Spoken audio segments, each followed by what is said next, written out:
Drama Total, o famoso desenho do reality show no meio do mato. Pra mim esse desenho sempre foi a versão animada do Big Brother, ou então aquele programa No Limite que ninguém viu e que a Globo quer esquecer que aconteceu. Como vocês devem ter notado, uma nova trend tá dominando tanto o YouTube quanto o TikTok. AUs, universos alternativos, chama como tu quiser. Isso aqui apareceu no mapa primeiramente com Ben 10, a diferença é que tinha outro nome, Creepypasta. A diferença de ambas é que normalmente as AUs são melhores escritas, mas isso não quer dizer que todas são boas. De todos os desenhos passíveis de uma AU, Drama Total é o último que eu iria pensar que teria uma, mas ele tem, e a gente vai falar sobre tudo isso nesse vídeo. Acaba de ser lançado a linha de moletons do canal lá na loja, e já tem promoção. Se tu botar um moletom e uma blusa no carrinho e utilizar o cupom uma camiseta, a camiseta sai de graça na hora da compra. Aproveita que além de tu ficar no estilo, tu ainda ajuda demais o canal. Drama Total é um desenho que reunia alguns jovens em uma ilha, onde eles iriam passar por uma série de desafios em busca de um prêmio em dinheiro de $100 mil. Sim, Drama Total aparentemente mudou de nome. Esse desenho tem vários personagens memoráveis, mas o personagem principal dessa AU é o provável menos querido do desenho inteiro. Eu tô falando de Chris McClean, o apresentador do reality. Esse personagem foi tido como mesquinho e arrogante, o típico apresentador que tá procurando o melhor corte pro seu podcast, o paparazzi querendo a foto mais constrangedora, o repórter querendo o maior furo de reportagem. Isso tudo define o Chris McClean. Olhando o desenho, a gente nota que ele não liga pro bem-estar dos participantes do seu reality. E bom, o narcisismo e egocentrismo desse personagem vai ser colocado à prova nessa AU. E assim se inicia Island of the Slaughtered.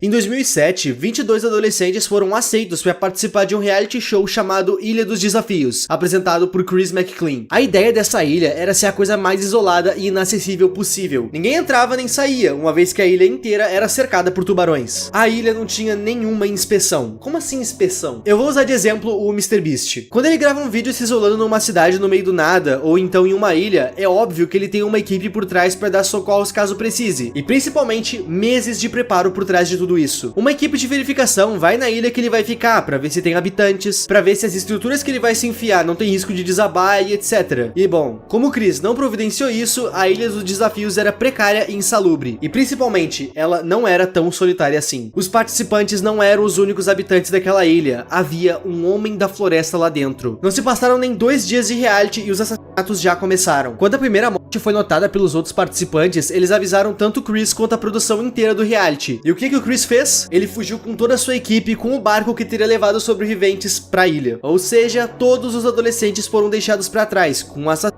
solta. O Chris, que não é besta nem nada, não divulgou essas informações, nem das mortes e nem dos adolescentes. Porém, alguém iria sentir falta deles. Os familiares dos concorrentes começaram a abrir boletins de ocorrência em relação ao desaparecimento de seus filhos, mas a polícia não podia fazer nada, uma vez que a localização da ilha não foi divulgada pelo reality. A polícia tentou ir atrás do Chris McClean, mas ele tá desaparecido. Enquanto a polícia tava indo na casa do Chris McClean fazer algumas perguntas, ele já tava voltando pra ilha. Ele ficou todo esse tempo de bico fechado, e depois de um mês ele resolveu voltar pra ilha, pra ver se as coisas estavam tão ruins quanto ele esperava. Ou melhor, pra ver se a culpa dele deveria ser tão grande assim. Ele levou 2 pessoas para ajudar ele a encontrar todos aqueles 22 adolescentes, e uma dessas pessoas questiona uma coisa pra ele. Por que ele tá fazendo tudo aquilo? Abre aspas. Por que você tá fazendo tudo isso? Por culpa? Empatia? Ou porque você sente falta de ser um mocinho aos olhos alheios? Primeira vítima. Ezequiel Miller. Regra número 1. Encontre ele rápido. Enquanto Chris McClean vai de encontro aos outros personagens, dá pra notar claramente que a culpa tá matando ele. Tudo que a gente vai ver aqui é do ponto do Chris, e ele claramente tá ficando louco. A forma que cada um dos participantes morreu reflete muito da personalidade daquela pessoa. O que começa de uma forma aceitável acaba se tornando uma completa loucura da cabeça do Chris. Entendam que as formas que os participantes morreram são bem mais pra atiçar a culpa do Chris do que realmente ser realista. Por exemplo, como que o assassino iria saber que o Ezequiel Miller gostava de esconde-esconde? O Ezequiel gostava muito dessa brincadeira. Com isso, o assassino cortou seus pedaços e o escondeu. Tudo pro McClean ter que achar um por um. Todos os assassinatos tinham a ver com a personalidade de quem foi morto. E só quem sabia dessas peculiaridades era o Chris. Afinal, durante a inscrição do reality, ele precisa ler inscrição por inscrição. E nessas inscrições ficam os gostos pessoais de cada um. A minha teoria é que o assassino da ilha era um fã do programa que se indignou com o pouco caso que o Chris fazia dos participantes. E agora ele vai ser atormentado pela culpa de ter deixado eles pra trás. O assassino deixa bem claro que o Chris tem regras pra seguir. Por exemplo, se ele não encontrasse todos os pedaços do Ezequiel, ele seria o próximo. E como ele encontrou tudo, ele pode passar pra próxima vítima, Lindsay Top. Regra número 2. Hipócritas recebem o que merecem. Lindsay Top é uma das personagens mais ingênuas que Drama Total teve o prazer de conhecer. Todo mundo sabe que em um reality a gente não pode considerar ninguém um amigo. Vocês não se conhecem e um passaria por cima do outro pelo prêmio. Geral esqueceu de avisar a Lindsay disso. Ela confia demais em todo mundo. E uma das pessoas que ela mais confiava traiu ela. Ela considerava Chris McClain um amigo. Seus olhos enxergavam amizade nele. E ela falava com ele. Só que o Chris McClain nunca considerou ela uma amiga. Apenas mais um número no seu reality. E agora, um dos olhos que olhou pro Chris McClain como um amigo tá fora do lugar. A boca que se referia ao Chris McClain como um amigo tá costurada. E na sua testa tem uma estaca, frisando bem como a ingenuidade dela fez ela um alvo fácil. O jeito que a Lindsay morreu serve pra frisar que sim, isso aqui é pra atormentar o psicológico do Chris McClain. Um ótimo exemplo é o próprio Ezequiel, que tava morto,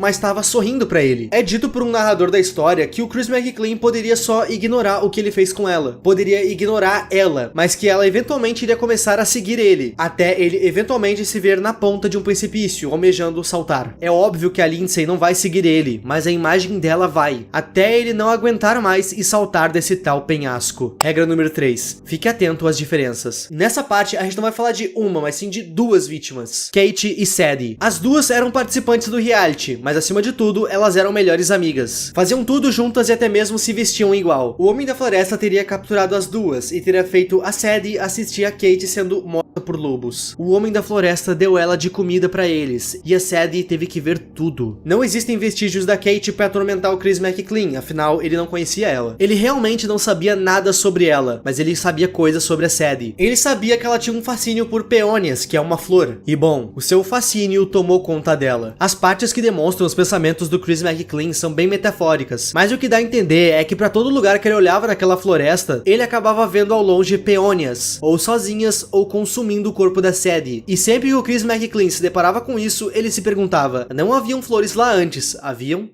Vítima 4. Justin Kalani. Regra número 4. Não olhe para o rosto dele. Justin Kalani é o típico personagem bonitão que todas as participantes querem ele como par, e que provavelmente seria um covarde diante de qualquer perigo. E bom, o seu alter ego vaidoso teria tomado forma e provavelmente teria matado ele mesmo. E nisso, o narrador vai conversar com o Chris McClain sobre isso. Chris, você já ouviu falar sobre doppelgangers? Dizem que todo mundo tem um em algum lugar do mundo. A primeira vez que você o vê é inquietante. Você o verá em qualquer objeto que possa refletir você, em águas, artigos de vidro e espelhos, até mesmo nos olhos das pessoas, onde você vê o seu reflexo. Ele imita suas ações e seus gestos, uma impressão perfeita. Na foto, vemos uma personagem que pelo cabelo eu acredito que seja Sierra, e ela cometeu o mesmo erro do Justin de olhar nos olhos do seu doppelganger. Quinta vítima, Beth Yesten. Regra número 5. Depois de ver ela, não se vire. Beth é uma personagem talvez tão ingênua quanto a própria Lindsay. Sempre que ela via alguém chegando perto, seja conhecido ou não, ela estendia a mão e abria um sorriso. Tudo para parecer amigável e manter aquela pessoa por perto. Ela precisava de amigos e ela amava conversar por horas. Esse estado de espírito e esse sorriso não alegrou nem um pouco o Homem da Floresta, que como resposta arrancou seu aparelho dentário à força da boca dela, cravando aquele sorriso para sempre no rosto da Beth. Enquanto Chris McClain estava na sua cabine, ele vê do lado de fora alguém sorrindo pra ele. Por algum motivo, ele se vira, e quando ele olha de volta para aquela janela, a Beth tava lá, com o rosto quase colado na janela. O mesmo sorriso que ela mostrou pro Chris McClain quando ela chegou na ilha, agora tava ali, encarando ele. Toda vez que ele tirava o olho dela, ela chegava um pouco mais perto. E nisso o narrador fala com Chris: ouça a garota, Chris. Não se vira. Sexta vítima, Tyler Kennard. Regra número 6. Está tudo bem. O Tyler é um personagem lembrado somente por ser um atleta e por ter medo de galinhas por algum motivo. É dito que para evitar as galinhas, ele foi se alongar no chiqueiro dos porcos. E bom, é pra lá que o Chris McClain vai. Quando ele chega lá, um grito muito alto e angustiante vai assustar ele. Esse grito indica que o Tyler tá por perto. Quanto mais o McClain caminhava por aquele lugar, mais gritos ele ouvia, um mais perto do outro. É dito que para ele conseguir sair de lá sem problemas, ele precisa ignorar os gritos e continuar andando, como se nada tivesse acontecendo. E principalmente, ignorando a visão grotesca que o Tyler faria questão que ele o enxergasse. O jeito que o Tyler ficou é a maior prova que sim, todos os jovens realmente morreram, mas a forma que eles estão aparecendo é tudo para atormentar e potencializar o peso que o Chris McClain tá carregando no peito.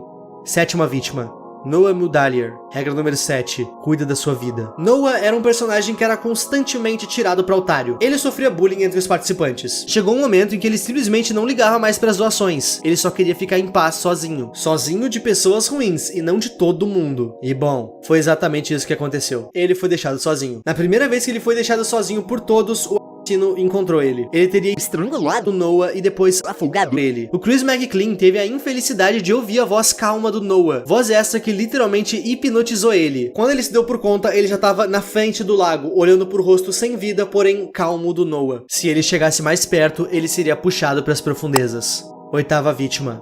Bridget Summers. Regra número 8. Não comece uma briga que você não pode ganhar. A Bridget teve uma das piores passagens. Isso porque o assassino pegou no que ela mais amava. Bridget era a moça da praia. Ela amava surfar, o mar e a brisa que ela traz. Ela foi queimada viva. Como em todos os casos, o Chris sentia culpa pela morte dela. Quando ele encontra o corpo dela, a adrenalina sobe a sua cabeça, queimando as suas veias. Mas se ele começar a brigar ali, isso não levaria ele a lugar nenhum. Ela já não estava mais viva. Seria uma briga que ele não iria conseguir ganhar. Ele não conseguia olhar pra ela. Mas a única coisa que o salvaria de não ser pego por ela era encarar ela nos olhos, sem piscar e nem desviar o rosto. 9ª e 10ª vítima, Joffy e Owen. A regra de cada um deles era a seguinte: dê a ele o que ele precisa e dê a ele agora. Owen era alguém gentil e honesto, enquanto Joffy era um pouco mais relaxado. Os dois eram igualmente calmos, mas agora essa calmaria iria ser colocada à prova, uma vez que os dois estavam grudados. O Chris McClain estava numa das tendas médicas quando se encontrou com os dois. A série dá a entender que os dois estão vivos, afinal, eles que foram de encontro ao Chris McClain na tenda. Eles foram até ali para pedir comida ao Chris McClain. O narrador cita que se eles pedirem comida, tenha algo para entregar para eles, e se tu não tiver, entrega o teu corpo. É o mínimo que o Chris McClain podia fazer para aqueles dois que estavam sofrendo por culpa dele. Inclusive, nessa hora que todos estão dentro da tenda médica, o narrador cita uma coisa bastante interessante. Muito gentil da sua parte colocar uma tenda médica aqui para os sobreviventes, Chris McClain. Mas primeiramente, quem botou eles em perigo mesmo?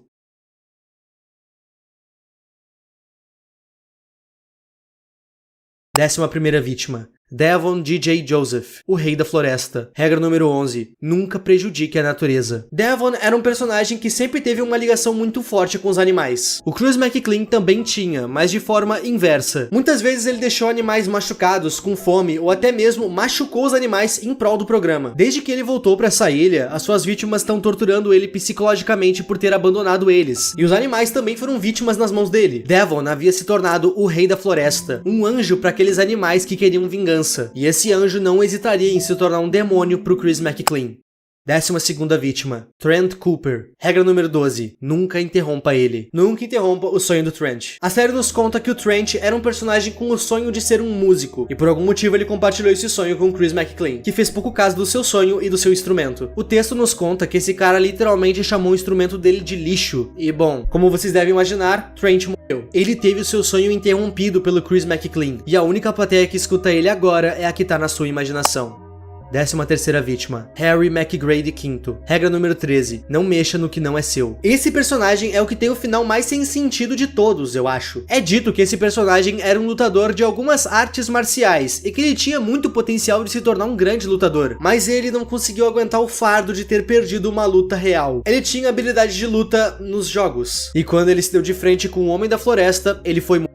A forma que o Chris McClain encontra ele é dentro de uma TV, com um game over atrás dele, indicando que aquela luta ele tinha perdido. 14ª vítima, Courtney Satella. Regra número 14. Nunca negue os seus erros. Courtney era outra personagem que também teve os seus sonhos arruinados pelo Chris McClain. O sonho dessa personagem era de se tornar uma grande advogada, mas desde o dia que ela entrou nesse reality, assim como todos os participantes, ela se tornou uma marionete. Só que ela foi de forma literal. Diversos ganchos perfuram seu corpo, fazendo com que ela dance em cima de um palco ao ritmo de drama total. Pra sair vivo daqui, Chris McClain e qualquer um que se deparar com ela não pode mentir, nem mesmo quando ela perguntar das suas falhas. Não minta pra uma advogada e nem negue os seus erros. 15ª vítima, Heather Kazuga. Regra número 15. Onde essa ilha fica mesmo? Heather é uma das personagens que mais participou de Drama Total. No caso, ela apareceu em várias edições do programa, e ela não era muito querida pelos demais participantes. O narrador cita que talvez o Chris McClain sinta que ela teve o que mereceu, mas será que as coisas realmente são assim? Ela era má ou era uma competidora? Ela queria ganhar o jogo, e com isso, jogava de forma seca. Ela jogava o jogo do Chris McClain. É dito que ela chorou e implorou pra ver o sol nascer de novo, mas a sua vida foi foi tirada do seu corpo. O Chris McClane vai encontrar ela no refeitório, mais especificamente dentro da geladeira. Os seus cabelos estavam presos entre as prateleiras, mantendo a cabeça dela pendurada e olhando diretamente na alma de quem ousou estar ali pra ver ela. O Chris McClane era essa pessoa. A próxima vítima não tem o seu nome revelado, a única coisa que a gente sabe é que ela é a última. Sem nome, sem regras. Apenas uma breve citação do narrador. Abre aspas. Você realmente achou que podia fugir de novo, sem consequências? Essa é a punição que você merece. Você será trancado pra fora do céu por toda a eternidade. O McClane abandonou todas quando infelizmente um dos participantes morreu. Vocês notaram que não foi dito quem morreu e nem como? Quando o McClane voltou pra ilha por culpa, ou seja lá qual era o motivo dele, ele encontrou seus sobreviventes mortos de formas estranhas, formas não realistas e algumas até impossíveis. Nós não vemos nenhum assassino